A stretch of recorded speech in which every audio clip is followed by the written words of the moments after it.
bagi kita semua. Yang terhormat pimpinan Badan Legislasi, anggota Badan Legislasi, serta hadirin yang kami muliakan. Pertama-tama marilah kita panjatkan puji syukur kehadirat Allah Subhanahu wa Ta'ala, Tuhan yang Maha Kasih Maha Sayang, atas berkat dan rahmat yang telah dilimpahkannya. Pak Sodik, sebelum dilanjutkan saya perpanjang Pak ya. Saya perpanjang dulu sampai pukul 16.45 ya. Silakan. Atas berkat dan rahmat yang telah dilimpahkannya, kita berkesempatan menjalankan tugas negara, menghadiri rapat Badan Legislasi DPR RI dengan agenda pengambilan keputusan terhadap penyusunan rancangan undang-undang tentang penghapusan kekerasan seksual. Dalam surat keputusan DPR RI nomor 1 DPR RI 4/2021 tentang Prolegnas RUU Prioritas tahun 2021 dan Prolegnas RUU Perubahan tahun 2020-2024, rancangan undang-undang penghapusan kekerasan seksual masuk dalam daftar Prolegnas Prioritas 2021 nomor urut 16. Pada rapat paripurna DPR RI tanggal 7 Desember 2021, rancangan undang-undang penghapusan kekerasan seksual disepakati masuk dalam Prolegnas RUU Prioritas 2022 sebagai salah satu turunan dari Prolegnas RUU Prioritas 2021. Namun dalam dinamika pembahasan di Badan Legislasi DPR RI, nama judul mengalami perubahan menjadi Rancangan Undang-Undang tentang Tindak Pidana Kekerasan Seksual. Pimpinan dan anggota Badan Legislasi serta hadirin yang kami muliakan. Fraksi Partai Gerindra DPR RI sejak awal memberi harapan besar terhadap proses penyusunan rancangan undang-undang tentang tindak pidana kekerasan seksual. Karena itu kami perlu menyampaikan beberapa catatan. 1. Kami menyetujui nama RUU diubah dari RUU Penghapusan Kekerasan Seksual menjadi RUU Tindak Pidana Kekerasan Seksual. Namun kami berharap kata kekerasan dihapus menjadi RUU Tindak Pidana Seksual. Alasannya karena menurut kami kata kekerasan identik bersifat fisik, sementara RUU ini juga mengatur tindak pidana seksual yang bersifat non-fisik. Selain itu, kata kekerasan bertendensi bahwa RUU ini lebih mengedepankan penindakan, padahal paradigma pencegahan jauh lebih penting atau setidak-tidaknya harus berimbang antara pencegahan dan penindakan. Yang kedua, dalam landasan filosofis, sebagaimana tercantum dalam konsideran menimbang, perlu pengganti frasa dari kekerasan menjadi dari ancaman ketakutan, sebagaimana yang disebutkan dalam pasal 28G Undang-Undang NRI 1945.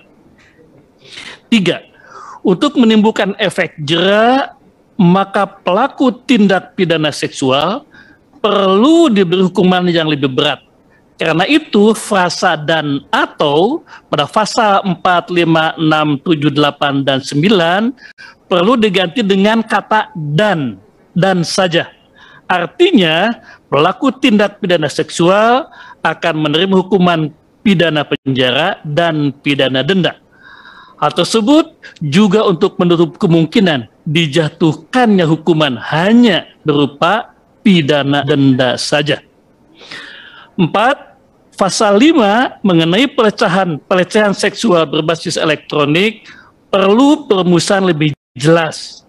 Kami mengusulkan frasa segala sesuatu yang bermuatan seksual diganti dengan kata pornografi dan atau pornoaksi sebagaimana diatur dalam peraturan perundang-undangan.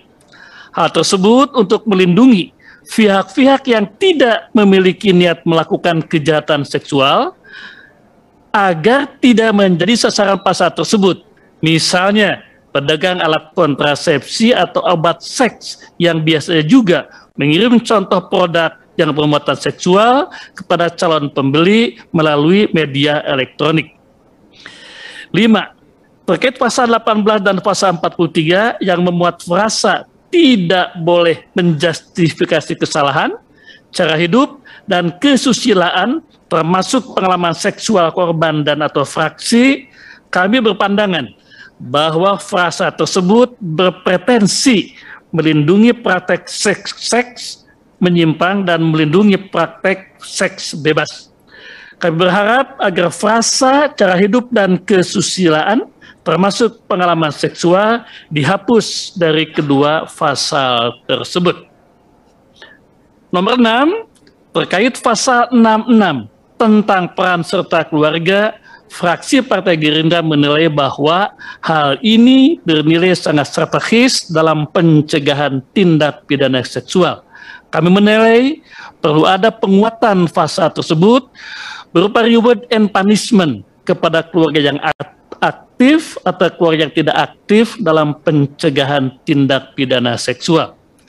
Yang kami hormati pimpinan dan anggota Badan Legislasi DPR RI serta hadirin yang kami muliakan.